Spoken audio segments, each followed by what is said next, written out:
रातें बड़ी कमाल की चीज होती हैं, कभी टिकती नहीं तो कभी कटती नहीं। रात को कम नींद की वजह से बना डार्क सर्कल कभी कभी जिंदगी में आने वाली रोशनी का सबसे पहला सबूत होता है, क्योंकि वो इंसान अपने सपने पूरे करने के लिए उस वक्त जागता है जब सारी दुनिया रात वाले सपने देख रही होती है। कई लोग ब्रेकअप से दुखी हैं, कोई धोखा खा रहा है, कोई चीट कर रहा है, कोई इग्नोर कर रहा है, तो कोई रातें खराब कर रहा है। रात में किसी और इंसान के इश्क में जागोगे तो कोई गारंटी नहीं है कि सुबह खुल के मुस्कुरा पाओगे या नहीं, लेकिन अगर रात को किताबों के लिए जागोगे तो सुबह एक सुकून भरी मुस्कान होगी। सुनो यार, ये रातें मुस्कुरा रही हैं तुमको गले लगा के, ये सर्दियों की रातें नींदों की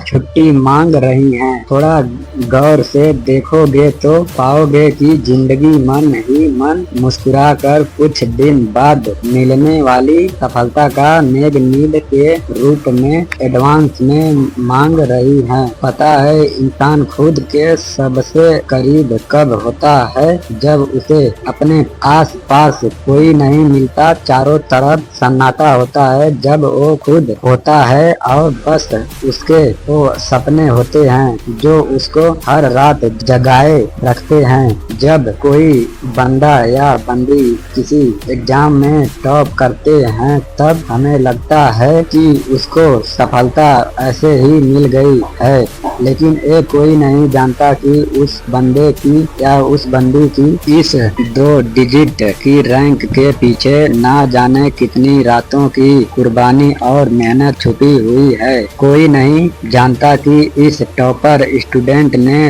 रंगीन दुनिया से नजर हटा के सिर्फ अपनी ब्लैक एंड व्हाइट किताबों पर ही ध्यान दिया था।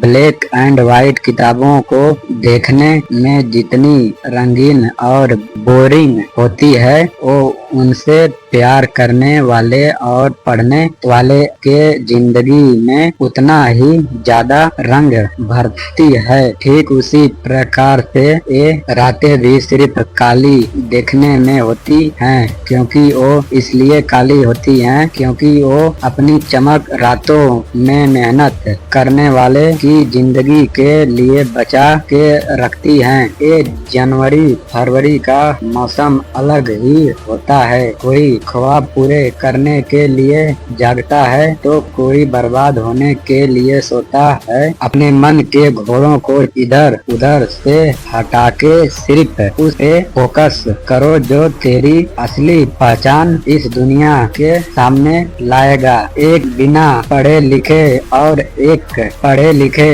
इंसान में यही फर्क होता है कि भले ही वो दोनों जिंदा रहने के लिए ऑक्सीजन पीते हैं, लेकिन अगर पढ़ने लिखने वाला भी पढ़ाई को बोरिंग कहेगा तो फिर फर्क क्या रह जाएगा। एक पढ़ने लिखने वाला भी अगर किताबों को सामने रखकर पढ़ाई का दिखावा करता रहेगा तो उसको कोई अधिकार नहीं कि वो अपने आप स्टूडेंट कहे, क्योंकि एजुकेशन के दीवानों ने कहा है कि एक स्टूडेंट वही होता है जिसमें कावे की तरह किसी भी बात को जानने की चेष्टा होती है।